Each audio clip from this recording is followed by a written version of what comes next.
Hello there, welcome to Planet America. I'm John Barry. And I'm Shazza Dello. This week, fact-checking the outcry over a Trump speech and the American politician who went to jail while he was still in office. The legal bills keep piling up for Trump while the bills start passing in Congress. But first... And first this week to those comments by former President Donald Trump in a speech in Dayton, Ohio. It has made news around the world. Now, there is no dearth of controversies attributed to former President Donald Trump. In the latest, Trump is speaking of a bloodbath in the country if he is not elected.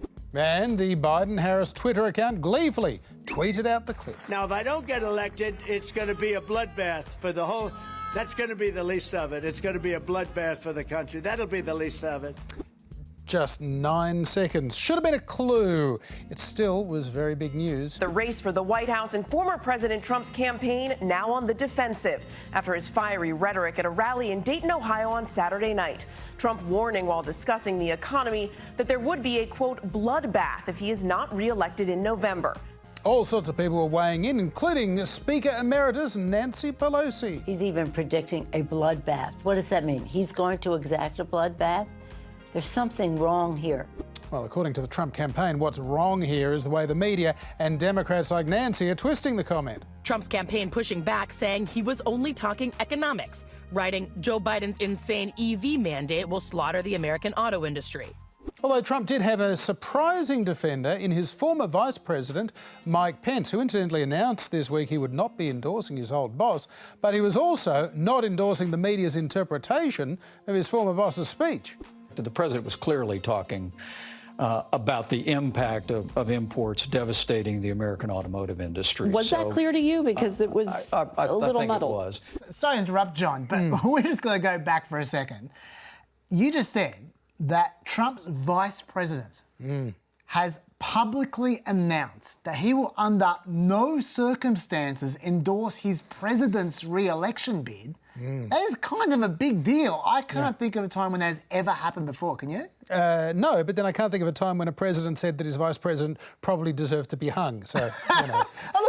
I'm not saying he's not reasonable. I'm just saying this is history. And what's more, he did it on the Ides of March. It to Mike Pence. Carry on. All right. It is a big deal, absolutely. Not surprising, but very significant. But back to Trump's speech. It was a real jumble of words, even for Trump, in part because the wind was making it hard for him to read his teleprompter. It's like reading a moving flag at a 35-mile-an-hour wind. And then they say Trump's a bad guy, because I'll say this. Don't pay the teleprompter company. Don't pay. Don't pay. And as a result of all that, Trump was doing a lot more riffing and ad-libbing than usual. He was talking about putting tariffs on Chinese-owned cars made in Mexico. The word bloodbath very much seemed to have been a reference to what could happen to the US auto industry if he does not get elected. Odd choice of words, sure. Potentially inflammatory, maybe a dog whistle to violent extremists. Maybe, but it is a stretch. Republican Senator Bill Cassidy, one of the few Republicans to vote to convict Trump following his impeachment over the January 6th attack, probably summed it all up best. I also think, though, that the mainstream media contributes to it. If you take the one about the bloodbath, which arguably could be about an economic bloodbath, not about kind of street violence related to the election, then it gives his defenders something to focus on as something which was distorted. Precisely. And it is not like Trump didn't say a bunch of other weird stuff in this speech. Like, for instance, Joe Biden won against Barack Hussein Obama. Has anyone ever heard of him? Barack Hussein Obama, or as Rush Limbaugh would say, Barack Hussein Obama. Joe Biden won against Obama. What's he talking about? Every swing state, Biden beat Obama, but every other state he got killed. You think that's an honest election? I could give you 100 different things. We better straighten out our elections. We better get smart, because the people of the country are not going to take it. We're not going to take it. We're not going to take it any longer. Sounds like a cue for a song there. Look, maybe he was trying to say that Biden got more votes in 2020 in those swing states than Obama had in 2008 or 2012. Who knows? It was another word salad. Again, maybe blame the teleprompter or his inability to speak coherently without one. Either way, Trump also went on to a very long, involved story about that phone call with the Ukrainian President Volodymyr Zelensky, the one that got him impeached for the first time for withholding military aid from Ukraine unless they tried to find dirt on Joe Biden. The phone call, because it was a White House call, and for some reason it happened to be on tape. So I let them go more and more. The stories got wilder and wilder. Then we released the tape. Interesting version of history, and Trump's telling the tape proved that there was nothing wrong with the phone call, no evidence of a quid pro quo, and that Democrats knew that all along, but they impeached him anyway. After they made up the story, and then after that they heard the tape, they died. They didn't know that phone call was taped. That was one good case of a phone call being taped. Was it though? Problem is, no recording has ever been released, and that is because the US does not typically record calls between the president and foreign leaders. In fact, according to one of the officials on that call with Trump, Alexander Vindman, there is no recording of that call. Vindman says of Trump that he is lying. There is no tape. So maybe that should have been the focus of more news coverage throughout the week. Trump told a flat-out lie. Or maybe that's just old news. Maybe it's a bit like his casual sexism. Here he is introducing the governor of South Dakota, Kristi Noem, describing her as hot. We have a very special woman who's hot as a politician. She's doing an incredible job in South Dakota. She's the governor, Kristi Noem. And if there's any doubt as to what he meant by saying that she's hot as a politician, maybe he was saying it like, oh, this nightclub's hot, or those new jeans are kind of hot. No, he is definitely talking about her physical appearance. And you're not allowed to say it, so I will not. You know, you're not allowed to say she's beautiful, so I'm not going to say that. I will not say it, because that's the end of your political career if you make that statement. That's the end of your political, so I will not say that. Well, maybe once it was the end of your political career, but certainly not anymore, not in Trump's America, Chaz. Trump's America? It's Biden's America. Blame him. Yeah, right. Tell you what, Trump, if you want to call me hot, anytime you like. Look, honestly, I don't actually care much about the usual collection of oddities from Trump's rally, because to me, this here is a media story. In particular, how did the media stuff this up so badly? Well, firstly, we should play you guys the actual bloodbath clip in context so you can judge for yourself. If you're listening, President Xi, and you and I are friends, but he understands the way I deal, those big monster car manufacturing plants that you're building in Mexico right now, and you think you're going to get that, you're going to not hire Americans, and you're going to sell the cars to us. Now, we're going to put a 100% tariff on every single car that comes across the line, and you're not going to be able to sell those cars. If I get elected, now, if I don't get elected, it's going to be a bloodbath for the whole... That's going to be the least of it. It's going to be a bloodbath for the country. That'll be the least of it. But they're not going to sell those cars. They're building massive factories. Now, God bless Bill Cassidy before he was saying he's arguably talking about an economic bloodbath. He's very obviously referring to an economic bloodbath, in my view, affecting the car industry. Now, maybe you disagree with me. If so, you should consider joining the Biden-Harris Rapid Response Team, who rapidly pumped out that totally contextless 9-second clip that we played before. And then they rapidly misled people even more with a press release that declared Trump said there'd be a bloodbath if he wasn't elected, that he doubles down on threats of political violence, and that he wants another January 6th. Nowhere did they mention cars, which is what it was about.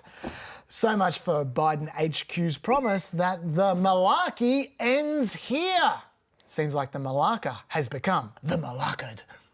But then things got much worse, with misleading headline after misleading headline after misleading headline, all being cheered on by Democrats like Senator Brian Schatz, who tweeted out, "Headline writers, don't outsmart yourself. Just do Trump promises bloodbath if he doesn't win election," which is exactly what they did. So that's not a great sign when you're a newspaper running the exact headline that a politician is asking for. Now, some papers like the New York Times ran perfectly fair articles acknowledging the full context of Trump talking about the economy and the auto industry and tariffs before they cited the bloodbath quote. But they still had that annoying, misleading headline, though, that probably spread the lie a lot faster than the article could debunk it. Whereas for others, like, say, Politico, even the article sucked. They wrote, while it was unclear what the former president meant exactly, the remarks came as Trump was complaining about the automobile industry. Come on, it was perfectly clear what he meant. That there is just misinformation. Although Politico wasn't worst on field, that honour goes to Michael Beschloss, a historian who showed up on MSNBC to say that this is what Trump was really saying. A major party candidate is saying, you elect me, there's going to be dictatorship, bloodbath, violence, retribution against my political enemies. That equals what we saw in Italy and Germany and other places. So apart from the Hitler thing and the fact that he was completely wrong, Trump said the opposite, that if he wasn't elected, there might be a bloodbath. That doesn't matter. Look, the result of all this controversy is that Biden's rapid response team has tweeted out 21 times more about bloodbaths in the last 3 days since that happened. And now they're running this supremely propagandistic ad. Now, if I don't get elected, it's going to be a bloodbath. It's going to be a bloodbath for the country. Jews will not replace us! But you also had people that were very fine people on both sides. Are you willing to condemn white supremacists and militia groups? Proud militias. Stand back and stand by. It sucks, John. It sucks. I reckon this was one of the worst media fails I've seen for some time. Yes, it was all pretty unedifying stuff. Alice Stewart has an interesting perspective on all of this. She's a former journalist who's also run communications for several Republican presidential campaigns. And we asked her what she made of the way both the Biden campaign and the media has been covering this bloodbath story. You have to understand the many definitions of bloodbath, but one of them is a tremendous loss or reversal. That phrase is used all of the time. Often, I should say, John, when we're talking about a bloodbath in the stock market, a bloodbath in the economy. And that's the context I believe that Donald Trump was using. Look, I'm hardly a Trump apologist. I disagree with a lot of things that he says and how he says it. But in this specific instance, I do believe he was talking about the auto industry because that's what his conversation was about. While many other candidates and many other campaigns would be reeling from this, Donald Trump is raking in the dough from this. By the way, lost in all this is that Trump was actually wrong about the auto industry anyway. It's done very well under Biden. Even if you ignore the pandemic, Trump oversaw the auto and parts industry adding 27,900 jobs. But in Biden's first 3 years, he's overseen the adding of 127,800 jobs in the same industry. So he's done well. Yeah. Facts are so out of date in 2024. For more, we're joined by Rob Farley. He's the Deputy Managing Editor of factcheck.org. He's also been looking at Trump's bloodbath speech this week and the reaction to it. Rob, welcome to Planet America. Oh, thank you for having me. Rob, you write in your fact check that the Trump campaign's explanation that bloodbath was meant in an economic sense rather than in a literal sense is the, quote, most plausible explanation. How did you reach that conclusion? Sure. So we went to the video. And if you look at the video leading up to that quote, Trump is talking about Chinese auto manufacturers wanting to open up new plants in Mexico. And he says that, if I'm elected president, I'm going to impose 100% tariffs on any cars that are brought to the United States. And then he says, if I'm not elected, it's going to be a bloodbath for the country. And so I think in that context, it's reasonable to conclude that he was talking about an economic disaster. Now, a number of news articles reported the bloodbath quote accurately, in full context in the article, but the headline still said something like Trump warns of a bloodbath if not elected, which is technically accurate, but still spreads the misunderstanding. So do you have any thoughts as a fact checker about ways that newspapers can not spread misinformation through their headlines? Well, I think if all you saw was a headline that Trump had said, if he's not elected, it's going to be a bloodbath for this country, you would naturally conclude that he was talking about political violence, perhaps. And as I said, in the full context, that's just not the case. And so you have to be very careful, I think, with headlines and how they're presented. I think that a lot of media companies did present it in context, but others, just put the quote in the headline, which isn't enough. And Rob, what would you say to those who would suggest, look, Trump literally incites violence all the time.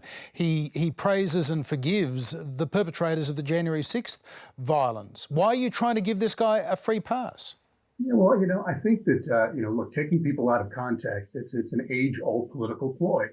And it works. And it works because it resonates with people who are predisposed to believe that thing that someone was supposed to have been saying out of context.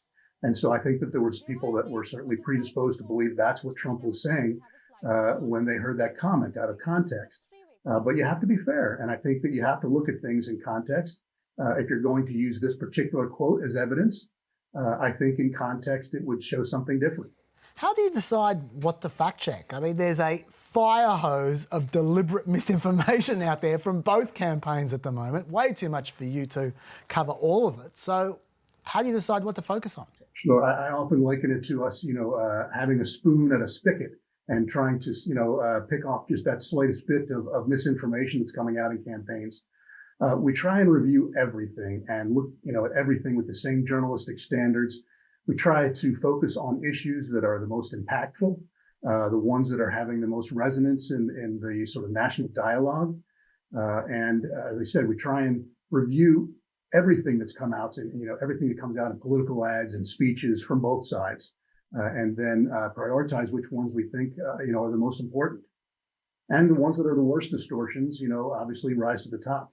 And how particular a challenge does Donald Trump pose to fact checkers like you, Rob, given his convoluted verbal style, his rhetorical flourishes and his propensity to basically lie? Yeah, I'll just say this, in any given speech, we have, just lots and lots of things that we can and have written about. But his propensity for twisting the facts is well known. And as a fact checker, I don't think it would surprise anyone to know that he keeps us very busy. Rob Farley from factcheck.org. Thanks for being with us on Planet America. Excellent. Well, thank you so much for having me.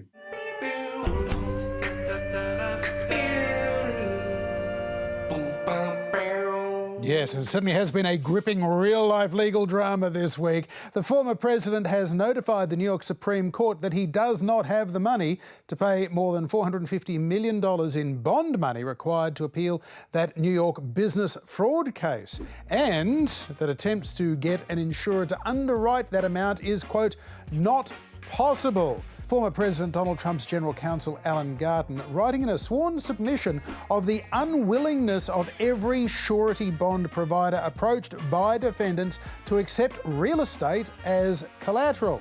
And it's not like they haven't been trying. Garten says that Trump and the company approached 30 surety companies through 4 different brokers proposing combinations of liquid and real estate assets without success. So now, given that Trump is all about the real estate, his options are rather limited. The state could start seizing and selling those assets, or Trump could declare bankruptcy, or maybe he could secure a reduced bond amount elsewhere, but this is a big problem and he's only got until next week. Meanwhile, there was major news in that Georgia election interference case too. A ruling highly critical of DA Fani Willis also provides her a key victory. She will be allowed to stay on the Trump election interference case. The judge was examining a possible conflict of interest due to the romantic relationship between District Attorney Fani Willis and the special prosecutor that she hired for the Trump case, Nathan Wade. Judge Scott McAfee described the relationship as a tremendous lapse in judgment, but rejected Trump's defence claim that the relationship had raised an actual conflict of interest. While creating a significant appearance of impropriety, McAfee gave Willis 2 options at the end of the day. She could either step aside along with the whole office, including Mr. Wade, or he had to leave. So here's what happened. We are following breaking news right now. Nathan Wade has resigned as a special prosecutor in the election interference case coming out of Georgia. Now, this was a really weird ruling from the judge, I reckon. Like you said, he found no conflict of interest. He said the evidence suggested that financial gain was not a motivating factor for Fani Willis indicting and prosecuting Trump. And while the defendants suggested it might provide Willis with an incentive to prolong the case, the judge said there was no indication that she was interested in delaying anything. And that's true. She was trying to get the case out before the election. Absolutely. So is that it? No. No, that's not. He said even though there was no actual conflict, that reasonable members of the public could easily be left to wonder whether the financial exchanges between Willis and Wade may have resulted in some benefit to Fonnie Willis. And that was why he said that one of either Willis or Wade would have to step down. And that's the phrase he used, the appearance of impropriety you mentioned before. Okay, let's avoid the appearance of impropriety then. Except the judge also said that an odour of mendacity remains and that reasonable questions existed about whether Fonnie Willis and Nathan Wade testified untruthfully about when their affair started. And that further underpinned the appearance of impropriety, that thing that they're trying to avoid. So, if the judge is basically accusing both Willis and Wade of lying under oath, and he says that is what creates the appearance of impropriety, then why wouldn't he get rid of both of them? It seems to me either the judge should have dismissed the defendant's concerns entirely or gotten rid of both Willis and Wade. And he's kind of splitting the baby thing. That seems weird to me. Yes, he does seem to be saying in non-legal terms, this is all a bit sus, but I can't be 100% sure. But so far, it's fair to say that Fonnie Willis has not been vindicated and she could still face further disciplinary proceedings. Trump's legal team are now in the process of seeking leave to appeal the judge's decision to not actually disqualify Fonnie Willis. That may or may not happen, and it may or may not bring the whole case to a complete halt if it does. But in the meantime, it is certainly adding to delays. And speaking of delays, Chaz, the only case against Trump that had a fixed trial date has now been pushed back by at least another 30 days. This is the New York hush money and election fraud case involving former adult actor known as Stormy Daniels and model Karen McDougal. Both of them allegedly paid off to stop them talking about alleged affairs with Donald Trump before the 2016 election. This case was due to get underway next week. Defence lawyers wanted 90 days to review new evidence. In the end, they got just the month. Trump has pleaded not guilty to a total of 34 counts of falsifying business records to hide his former lawyer Michael Cohen's payment of $130,000 to Stormy Daniels. And it's probably fair enough that Trump got this trial delay, to be honest, John. The New York District Attorney, Alvin Bragg, he requested all relevant documents from the Federal Department of Justice a while back, and Trump's team suspected that the feds didn't hand everything over, especially involving Michael Cohen's federal trial, which is obviously relevant to this case, which involves Michael Cohen. So they subpoenaed the missing documents back in January. And lo and behold, just 3 weeks before the trial was due to start, the feds dropped that new evidence you described. We're talking 73,000 pages of records 3 weeks before the trial starts. Now, according to the District Attorney's Office, only a small percentage of those documents are actually relevant to the case. Okay, fine. Let's say that's true. Well, on Wednesday, the feds produced another 31,000 pages of records the week before the trial, and this time it appears to contain materials related to the subject matter of this case. Everyone agrees on that. And the feds are saying there will likely be more documents dumped next week, after the trial was due to start. So I think putting the trial off for nearly a month was the least the judge could do, John. Strap in, we might be waiting a bit longer than that. Election 2024. What's at stake? In fact, the snack companies think you won't notice. You probably all saw that commercial on Snickers bars. You get charged the same amount, and you got about, 10% fewer Snickers in it. Pass Bobby Casey's bill and stop this. I really mean it. When we last left Congress, they were finally passing some of their 2023 budget, which is great. Except they punted again on the budgets for Homeland Security, Defence, the State Department, Treasury, Health and Human Services, and Education and Labour. Those departments' funding were all set to expire on March 22. If I checked John's watch from before, that's almost now. That new potential shutdown date seemed all the more urgent when, instead of releasing the legislative text for those 6 departments on Sunday like they promised, they released, well, nothing. The problem seemed to be that the border security part of the Homeland Security budget was displeasing to some. Republicans were looking for more money for it, and so, by the way, was the White House. Press Secretary Karine Jean-Pierre said this week that the DHS needed additional funding for security at the border.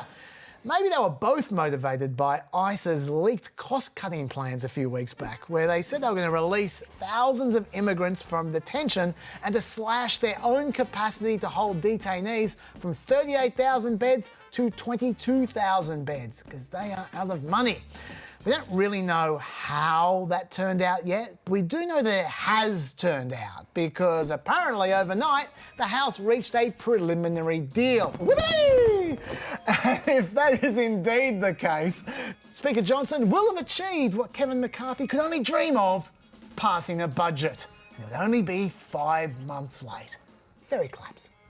So if they pass the budget, and let's not assume they will, but if they do, what's next? Well, Republicans will be hoping that DHS Secretary Mayorkas's impeachment trial will resume. Remember that one?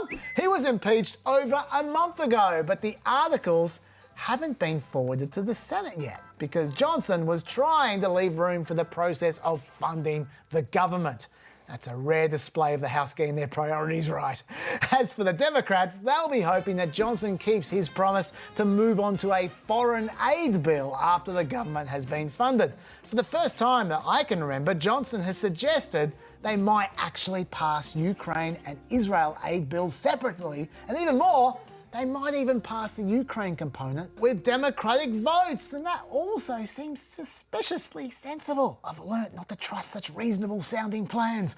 But should Johnson ignore the fringes of his party and finally fund Ukraine's defence, then it would truly be worthy of applause. And if it's not, we'll just get Joe Biden to ask for it anyway. We stand together and oppose Russia's brutal war of aggression in Ukraine. You can clap for that, please.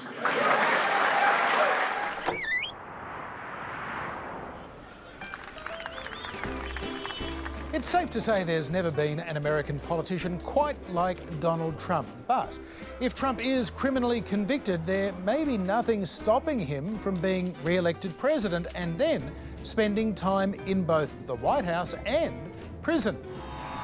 Meet James Michael Curley. Vote early and often for Curley. He's bound to go places, they say.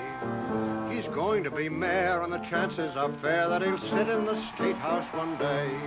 I, James M. Curley, do solemnly swear. In the first half of the 20th century, Jim Curley served 1 term as governor of Massachusetts, 3 terms in the US House of Representatives, and 4 terms as mayor of Boston. Without any question of doubt, the greatest mayor that Boston has had, or in my opinion will ever have, the Honourable James M. Curley. A colourful populist Democrat who railed against the elites, boss Jim Curley developed a deep bond with Boston's Irish working class. Curley, that's him on the right, was an early supporter of New York Governor Franklin Roosevelt's presidential campaign of 1932, literally supporting the polio survivor as he hid his immobility from voters. We have a feeling that you shouldn't continue to come here as governor. You should come in a more exalted capacity. And so we're looking forward to welcoming you as president. Curley had powerful friends, but plenty of enemies too. And for almost 50 years in politics, he was accused of enriching himself and his friends. In 1947, Governor Curley was federally indicted, accused of taking a $60,000 bribe. It didn't stop him winning re-election as mayor of Boston, but nor did being mayor of Boston stop a judge sentencing Curley to 18 months in federal prison for mail fraud. City Clerk John Hines served as acting mayor while Curley was in jail.